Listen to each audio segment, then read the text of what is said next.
Hello, everyone. Welcome to Coffee with Convery, the podcast that's your launchpad for career inspiration. I'm your host, Brian Convery, and around here we believe success isn't about climbing the corporate ladder, it's about building your own jungle gym. Each episode, we share real stories from all kinds of careers, all levels, to help you design a career portfolio of sorts that fits you and your passions. Today's guest, Barry Moline, has spent nearly 4 decades leading in some of the most complex, high stake environments imaginable energy, water infrastructure, public service, disaster response, and now ethical influence and leadership development. He's been a CEO for 29 years. He's led statewide and national associations. He's even worked in government, utilities, nonprofits, global organizations, and today he helps leaders learn how to connect, persuade ethically, and build teams that actually work. Barry is also the author of Connect, how to Quickly Collaborate for Success in Business and Life, a book that challenges how most of us think leadership is supposed to look. Barry, welcome to Coffee with Convery. Brian, it's great to be with you. I'm looking forward to the conversation. Me too. It's going to be fun. All right, so let's do a couple rapid fire questions to get us warmed up. What's your superpower? I would say that my superpower is the ability to encourage people and seeing what they don't see in themselves. I think that when you point out to somebody that they're really good at speaking up at a meeting, or they write really good emails, or when they've gone out and they've even if we're at a restaurant and they've got really good manners, whatever that positive attribute is that they may not recognize, they're just doing it. Pointing it out really helps. And I've seen people light up by being encouraging, and it goes a long way toward developing a relationship with somebody, but as well getting them to engage and perform better. 100%. 100%. What was your favorite subject in school? My favorite subjects revolved around math and science, and I moved in the direction of engineering and those kind of things. And I was kind of an AV nerd as well. So that's helped me fuss around with computers as I've gotten older. But I also have a balance because I love socializing. I like chatting with my friends. I like to goof around and have fun. And I think that when it came time to get a job, I found that having it was good to have those STEM skills, those science technology skills, but also having the ability to engage and just talk with people was also they were really good ingredients for being a manager and ultimately a leader. 100%. Yeah, it's like not just the tech skills, but those human power skills that go such a long way. We're going to talk about careers and jobs here in a second, but we all start out somewhere. Could you talk a little bit about your beginnings as it relates to the first jobs? Sure. Yeah. I let me tell you about a couple of first jobs that I had. I mean, they were part-time jobs, and so you sort of do whatever you can to make a few extra dollars after the allowance kind of dries up. And one of them that I think would be valuable to highlight is cleaning in my mom's real estate office. And I got this assignment. I guess it was more than cleaning. It was sort of, helping with errands and so on. But cleaning was an important part of what I did. And I remember that first day when they gave me a rag and a bottle of some kind of spray to go around and Yeah. clear off the dust and so on. And I was doing kind of I don't know, a half-ass job. I was Yeah. just a little bit of whatever, and I wasn't getting the whole surface of the desks and the pictures and so on that I was supposed to be dusting.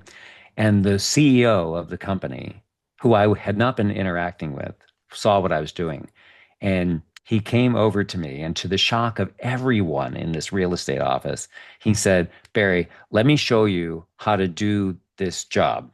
because we need these desks cleaned properly. And he took the rag and he took the spray and he sprayed and then he cleared the whole desk, everything on the desk. And he said, "You got it?" I said, "Yes, sir." And when when I got home, my mom said, "No one has ever seen that guy. Sam Sherwin was his name. It was Sherwin Real Estate. No one has ever seen him do any kind of manual labor. He was the CEO of the company." And I realized then no job is too small. And if you're going to do a job, do a good job. Um, and Another job I think would be fun to highlight is I got hired as a summer summer job, some home from college. It was demolition work Okay. of a building, and it was big hammers and taking out walls and so on, cleaning up stuff so that the building could be refurbished, rehabbed by people with skills. And our job was just, I was on a crew, and our job was just to take stuff down and wheelbarrow it out to giant garbage bins. And I remember this crew being really tough on me because it wasn't their summer job. This was their full-time job, but I was there to help in the summer. And I remember that feeling of not so much trying to fit in, but needing to prove myself through hard work that I could do this and it was important to be part of a team. So I had that feeling that it's good to be part of a team. And that's what that taught me. It was early on. It was they were standoffish, but I realized I need to work hard here and then they will recognize me. And it turned out it took a few weeks for them to do that, but they then sort of brought me in and chilled out. And then lastly, the one other quick story is that for I don't know, I started playing hockey when I was 10, and at around age 16, 15 or 16, I went to hockey camp. And as part of the camp, they brought in a referee who taught us the rules. Who knew there were rules in hockey? I wouldn't know. We barely knew any rules, but he talked to us about rules. And then at the end, he said, "If any of you are interested in being a referee, hey, you get to skate, you get to make a little money doing the thing that you love. Talk to me afterwards and, we'll get you going." So I did. And I got inserted into the hockey refereeing system, took tests and got trained and so on. And during my rookie year, so I was 16 years old, I refed for an entire season. And at the end of the season, I'd done a good job. I was engaged, and the I got assigned a really big game. It was a juniors game, so Okay. Yeah. juniors are sort of like college level Yeah. game. And I wasn't the referee. I was supposed to be a linesman.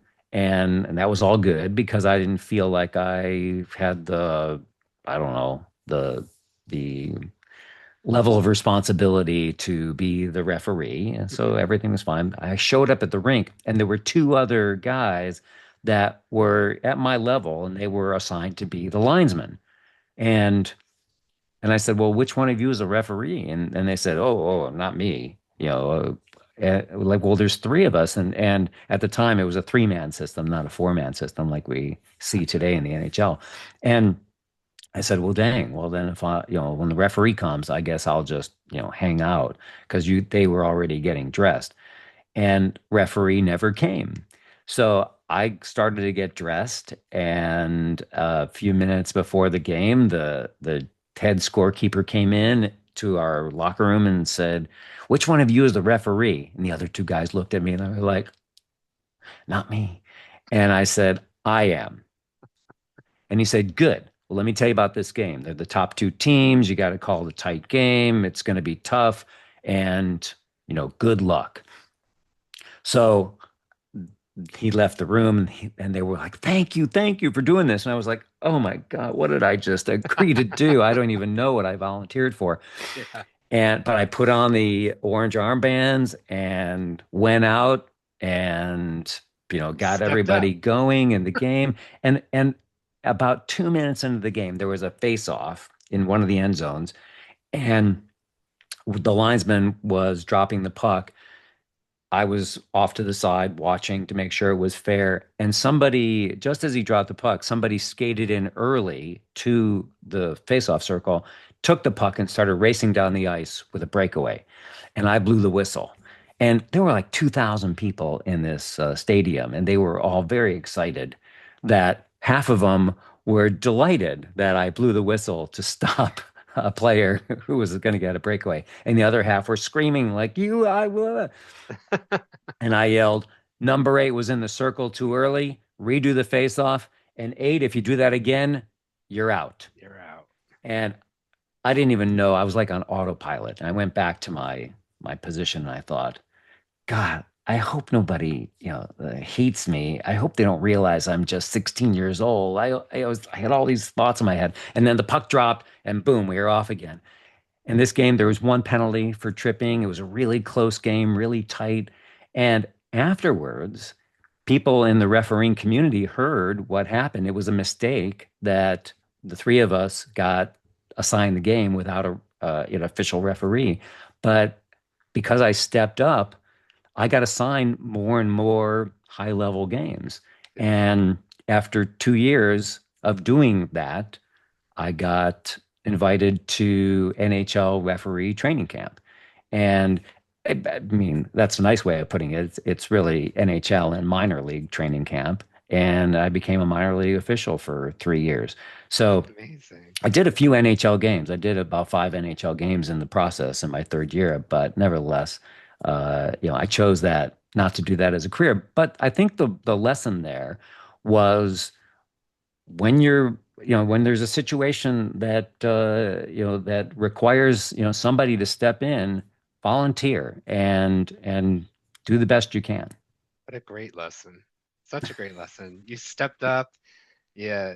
You probably had imposter syndrome, as we call it today, in your head and all those things going on. I'm 16, but at the same token, like, look what it did. It opened up other doors.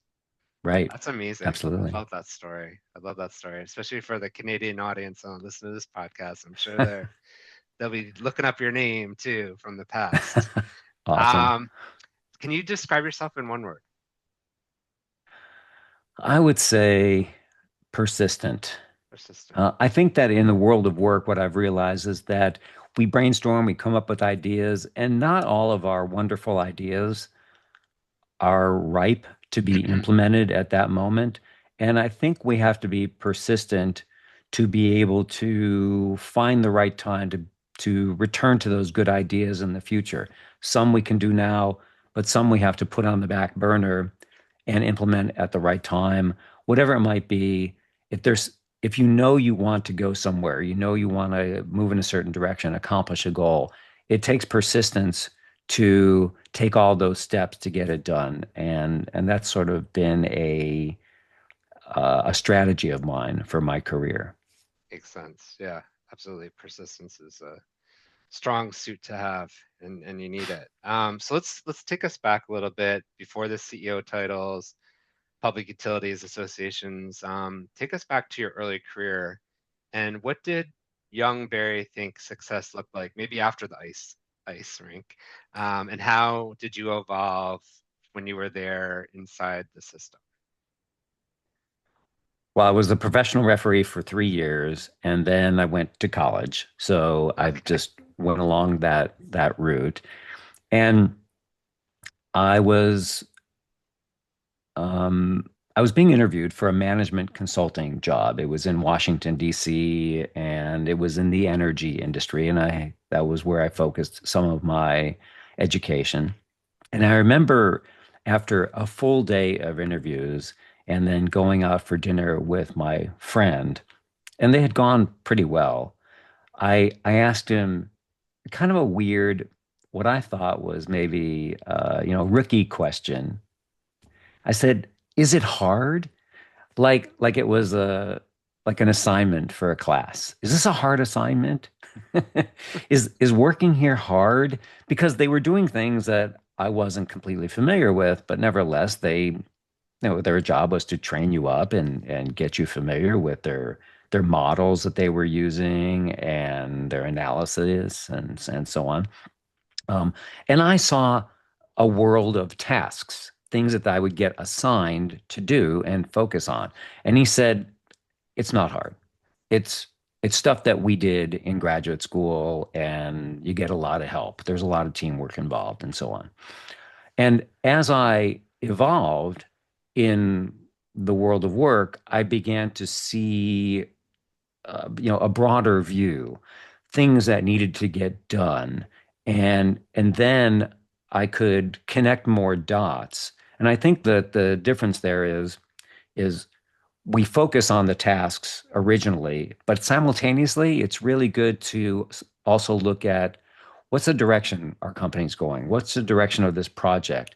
And like, looks like we're deficient over here. I wonder if that would be a place where our organization could go. And we're not the CEO. We're just entry level or getting hopefully moving to mid level. Nevertheless, identifying some of those ideas and helping to move you and your group and maybe your manager and giving some of those ideas helps to broaden your view over time. Yeah, no. And a lot of the work you did was in these complex systems, right? Like working in, energy, water, government. These are, complex systems of operations.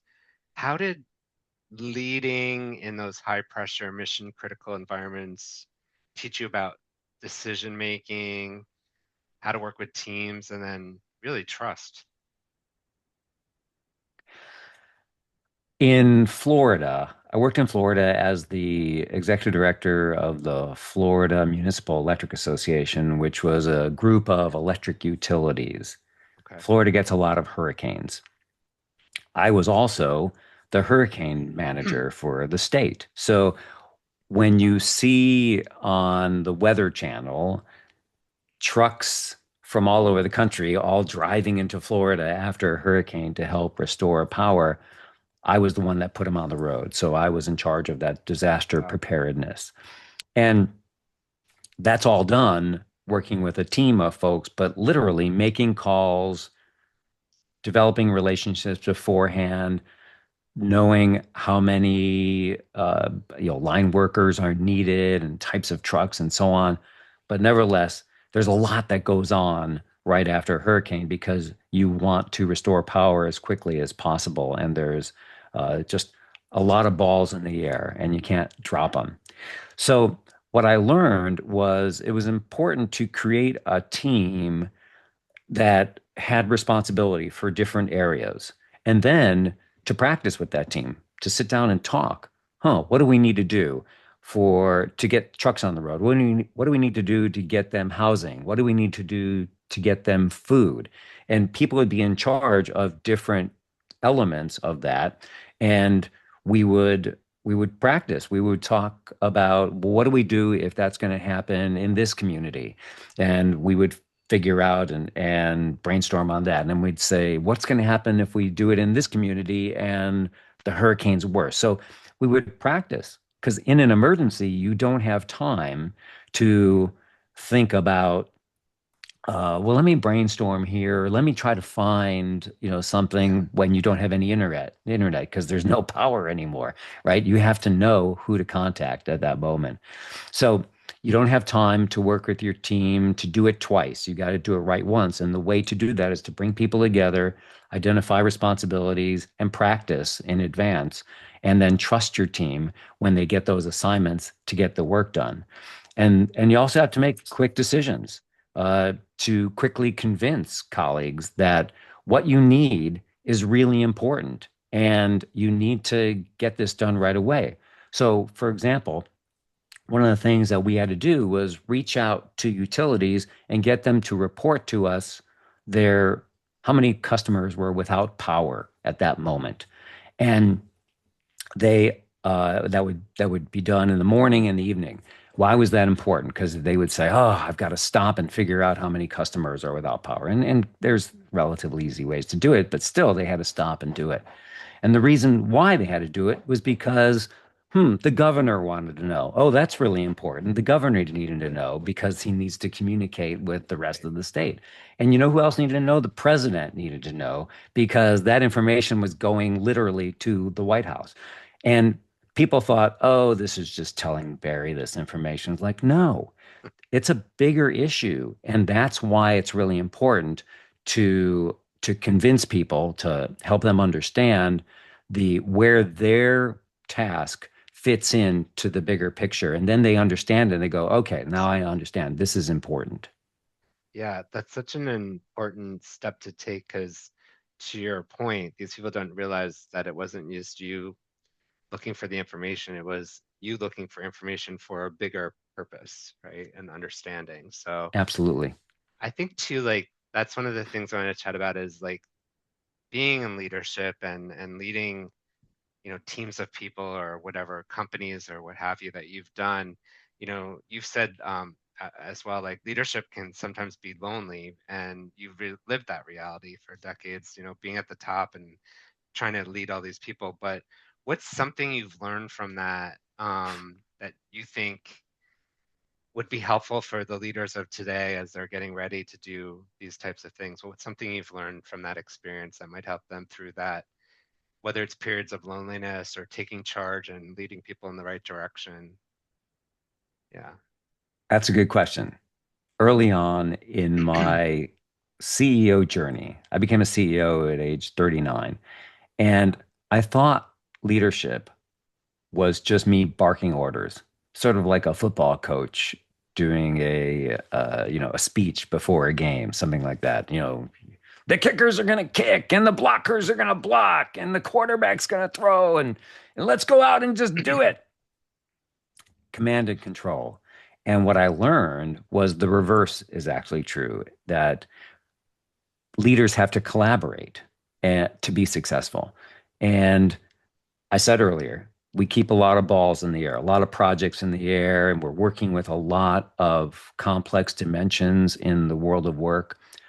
And what's most important is to work with the people that are leading and on those teams on those projects, and then trusting that they can get those done. So I found that it wasn't just the general barking that was most important. Sometimes that's more important when you've got the disaster and things have to get Yeah. done. But again, even in those moments, we're relying on the team that we created in advance so that when we're in the moment, we're just doing it because we know it has to get done. Still developing that team, spending time with individuals to get to know them, who they are, what their interests are, and and then talking about a project, brainstorming on the project. What do you think about this? And here's what I think, and let's figure out the best way to go about doing this. We're just doing it together. And I also realized that you're going to make a lot of mistakes. And when you get to know your people, and when those mistakes happen, that it's okay to say, whoops, admit it. Yep. And, we call that being vulnerable, but ultimately it's just admitting it and learning from it and correcting it. So it's okay to make mistakes. I thought I had to be invincible, and I learned that I didn't have to be invincible. People would understand if I was vulnerable and honest with them. hmm Yeah. It makes a big difference. And I'm glad you used the word vulnerable because I was going to ask you about vulnerable leadership, and you jumped right into it because I think in my experience, seeing people that I've even worked for or seen them leading, when they were vulnerable, other people would jump in with their expertise or share an insight or help, where you're trying to not act like you know all the answers, and you don't. It does really pay off in the long run. Also, like you said, trust, building trust. Yeah. So let's talk about your book, Connect. Came from a realization that the traditional leader at the front model wasn't enough. What shifted you for you, and what kind of, well, how did the book come about? I'm just curious first to how the book came about. The quick story about the idea for the book came when I was working in a community that was fighting with each other. And after a particular contentious meeting, I went out for a beer with someone and I said, "Does anyone get along anywhere?" And we literally picked up our phones and Googled communities that solve problems or difficult problems. And we found a bunch of ideas pretty quickly. And as we were drinking our beers, we said, huh, somebody ought to write a book about this. And we looked at each other and said, why don't we write a book about it? And that's where the idea was born because we had some quick ideas from Google, Yeah. and and we had a few beers in us, so we said, yeah, let's write a book. And after a few weeks and developing a really good outline, my writing partner decided that he didn't want to be involved in the book. He had another idea for a book that he wanted to work on. So he encouraged me, keep working on it. I did, persisted, right?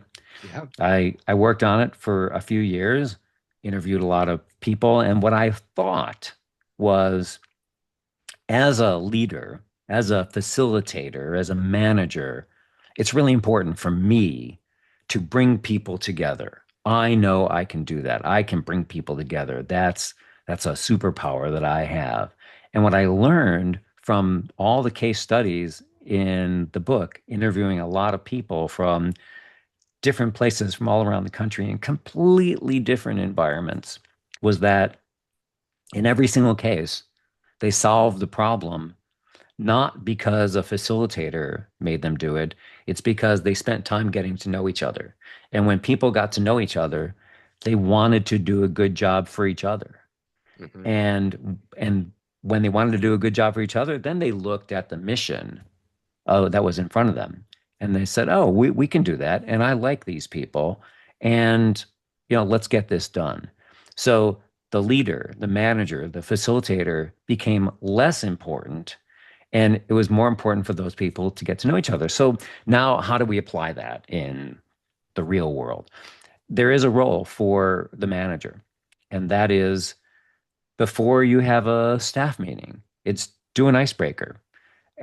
Go around the room and ask people, you have any suggestions for streaming or maybe a show that you watched that wasn't good? Whatever it is, give us your suggestion.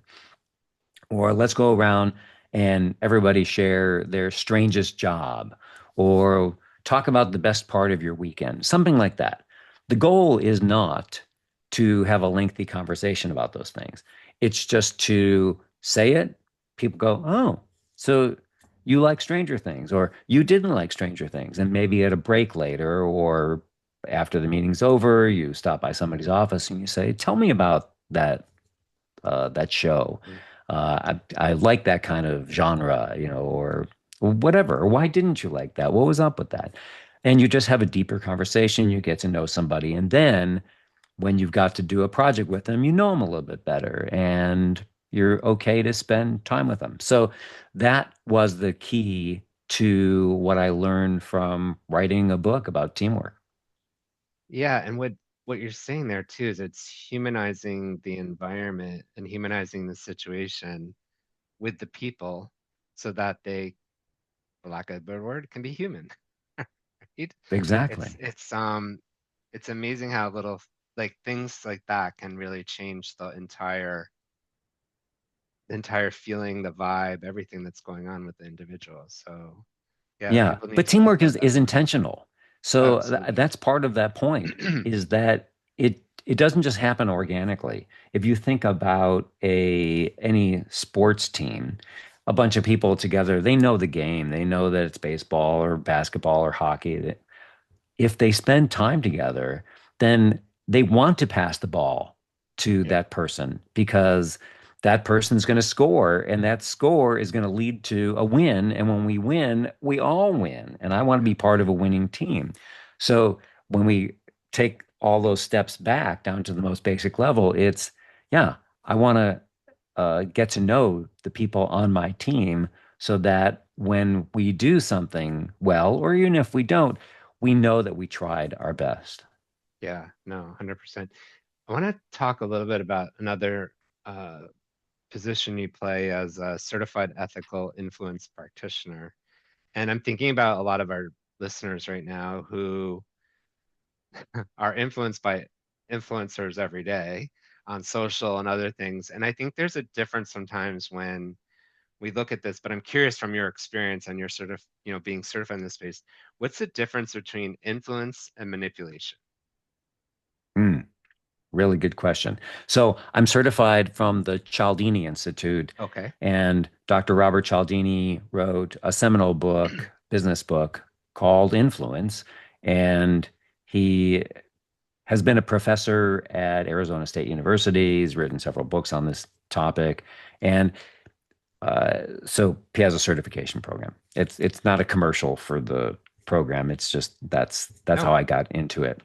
important And to know. yeah, and I worked in a world of advocacy, working at a trade association for over 3 decades. So I thought that part of my job was to bring people to my side. And that's what we do all the time in the world of work. That's what we do when we're just trying to go on vacation. Where do you want to go? Where do you want to go? Oh, I want to go here. I don't know about that. Well, let me tell you why. And Yeah. okay, so we're always trying to bring people to our side or listen to other people's stories. We want to do it in the most effective way possible. Still, you asked the question about the difference between influence and manipulation. And influence has to be done ethically. And what I mean by that is sort of three elements. It has to be true. It has to be, like factual. It can't be BS. It literally, you cannot be trying to deceive people. Okay. So it has to be true. The second thing is that it has to have common sense. People have to look at this and say, like, oh, yeah, yeah, that makes sense. That idea makes sense. I don't know how to apply it here, but yeah, I suppose that makes sense. And then the third element is that it has to be wise, meaning Mm, it's something you would recommend to a family member, for example, somebody that you trust and trusts you. So if it's factual, if it makes sense, like, yeah, yeah, okay, sure. And then the third part is I feel so strongly about this that I would actually recommend it to somebody who knows me and is going to have a long-term relationship with me. right. Now you know that you're being ethical and not you're not manipulating. Manipulation is a transactional relationship. Gotcha. I'm going to sell you this car and then I'm never going to see you again. Okay. So if the car doesn't work or if it rattles or something, you'll deal with somebody else. But if I've got a long-term relationship with you, then that's going to impact our relationship. So that's why, being ethical and having those elements of true Super common sense important. and having be wise are really important. And and I think in part that connects to leadership because as you rise in leadership, you can't step on people. You have to do it by collaborating with people. You rise by working with people and bringing people together. And I suppose there are some folks that see that it's okay to put others down because it makes them feel good. That's not been my experience. My experience has been I've gotten promotions because I've helped bring more people together to get things done. And we do that by developing relationships. We develop by um, by sharing our authority, what we know with people, and then motivating them to act. So that's what the whole influence, uh, sphere is about. It's about bringing people together and doing it ethically, and then doing it in a way where people recognize us as leaders and as authorities. That people they can trust as well, right? Yeah. So some of our listeners are just starting out in their career, just getting opportunities maybe to lead a team or to be involved in some of that activities. What's one skill maybe young professionals or maybe more than one, doesn't matter, should start thinking about or practicing now so that they can become that ethical, respected leader that you've been referring to? We've talked a little bit about this. I would say that the number one action is to take responsibility, volunteer for an assignment, and and then take the responsibility to get it done. That has a lot of value. When you step up, your boss notices you, your colleagues notice you. And if there's nothing to step up for, just go to the boss and say, is there anything I can take off your plate or anything I can help you with? Because sometimes you may just be in your lane and there's not a whole lot that's being offered. So you can go out of your way to ask others It's really to smart. Yeah, help them with something. Still, taking responsibility is people realize they can rely on you and you're the kind of person they want as a team member. And I feel like that's really valuable. I've done that my entire career, not just I mean, as being part of a team, but also as being a leader and being on a board. When when something gets done, there's always things to do when you're on a board with others. And stepping up, raising your hand and saying, I'll take responsibility for that, people appreciate you. And then you go and you get it done, and they say, there's a person of action. Yeah, absolutely. we can rely on that person. Gets things done. Yeah. Takes initiative to come forward and ask for things. Those are all important skills. One of the things too right now, I know a lot of young people come to me and they're really kind of worried about breaking into the job market because of all the announcements of AI is going to take my job and this and that and the other thing. And the thing that I really try to spend some time myself on is talking to employers about this is not a time to turn away from the younger generation and think that AI is going to fix it all. You know, what's something you think employers should do differently about engaging these up and coming talent and eventually retaining them, but first just attracting them and engaging them because if they don't, we're going to be in trouble, right? Yeah, definitely. Well, two things. One is I would say it's important to be flexible. So wherever you are, bloom where you are planted. We talked about taking responsibility, and I think that's in the same vein. Nevertheless, even if the job isn't a perfect job, it's do the best you can in that job. When I had that cleaning job and the CEO showed me Yeah, how to spray and wipe the dust, I realized, uh, you know, do a good job wherever you are. And there's no job too small to do a great job on. And that way people see you as someone who does a great job no matter how big or small it might be. And on the issue of AI, um, it's AI is good at some things. It does things quick, but there's also work slop that AI produces, and it requires a human to review it. It can do certain things quickly, but it's it's only accurate, I don't know, 80% of the time, maybe. Sometimes I found it to be completely inaccurate. And here's an interesting challenge is you can use AI to find out what part of a job AI would be good for. So let's say you're planning a meeting. Okay, you're a meeting planner. You can ask AI, you can ask ChatGPT, I'm a meeting planner. This is my job. My job is to find speakers for the meeting, find venues for the meeting, make sure we have enough food for the meeting, get the stage set, get signage, make sure the lighting is right. All these things that have to get done. And you can say, okay, so those are my tasks. What can you help me with? And AI is neutral. It'll answer the question and it'll say, well, I could probably help you write scripts to introduce people. It'll walk through a few things where it can help you with, but it'll say you're better at doing this. Humans are better at doing that. So use AI to help you identify the parts of your job mhm, that you can speed up, and then, most important, is you have to check the AI. Whatever's produced is AI is not an employee. You're the employee. So make sure that you're reviewing things very carefully, and that whatever you've used it for to speed up is also double checked and triple checked. Yeah, no, some great advice and perspectives and actionable items people can take listening to you today.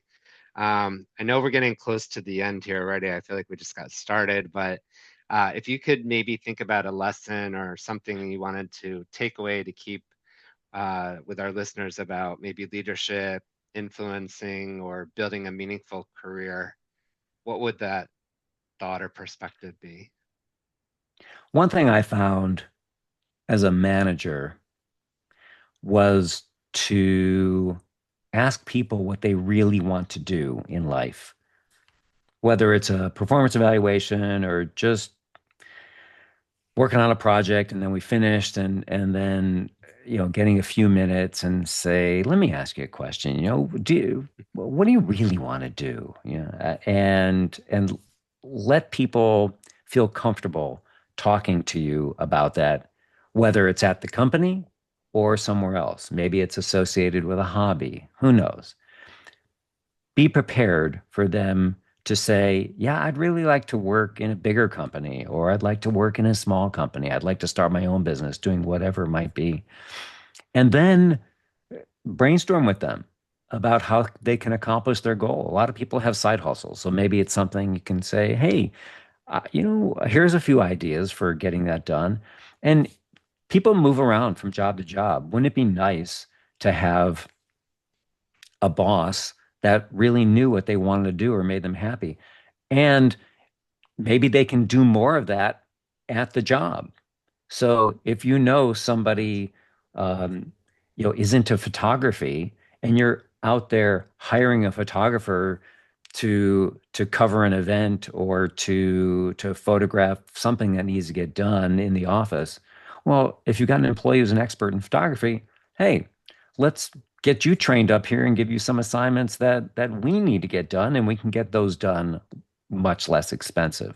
And now that employee is accomplishing a task and an interest that they want to do. And they thought, oh, I thought I really wanted to do this on my own, but I see now I'm the company photographer too, in addition to some other things. And they like doing that. The point is that when a manager takes that level of interest in you, in asking you what you really want to do, and is prepared for you to say, I don't want to work here, or I'm really interested in something else. Um, it's such a blessing. It's such a blessing to be in an environment where people actually care about you as a human.